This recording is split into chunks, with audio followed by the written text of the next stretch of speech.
Yaya, soyez indulgente avec les nouveaux chrétiens. En fait, quand une personne découvre Jésus, c'est un peu comme si la personne devenait un peu folle. C'est comme avant les livres qu'on lisait ou les dessins animés qu'on regardait, où une personne découvre un trésor, l'île au trésor, la caverne au trésor, où tu découvres peut-être une chambre avec plein de trésors, de l'or, en tout cas des perles précieuses, tout brille. Imagine dans quel état tu te trouves. C'est comme ça. Bon, les personnes moins généreuses, quand elles découvrent ce trésor-là, elles ferment bien la porte à clé et puis elles viennent se servir chaque jour pour elles seules.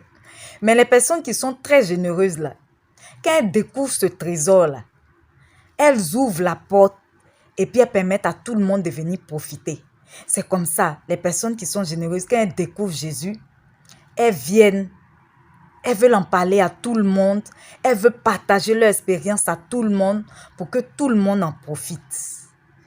Mais si ce sont celles qui sont moins généreuses là, tu peux même être à côté d'elles, mourir dans ton ignorance et dans tes mauvaises habitudes. Ça, c'est pas leur problème. Donc, si vous avez dans votre entourage une personne qui vient de donner nouvellement sa vie à Jésus, qui vient de se convertir, s'il vous plaît, soyez indulgents. Parce qu'elle est nouvelle en fait. Donc, elle n'est pas encore mature. C'est un peu comme quand un enfant commence à marcher.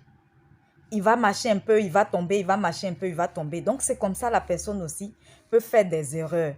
Mais au fur et à mesure qu'elle va avancer dans sa marche avec Dieu et qu'elle va acquérir une certaine maturité, il y a des erreurs qu'elle avait faites au début qu'elle ne pourra plus faire.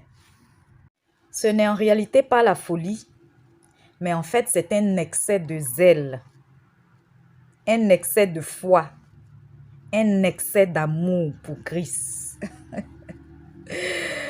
Mon frère, ma soeur, ne reporte pas ta conversion à une date ultérieure. Donne maintenant ta vie à Jésus. Demain peut être trop tard.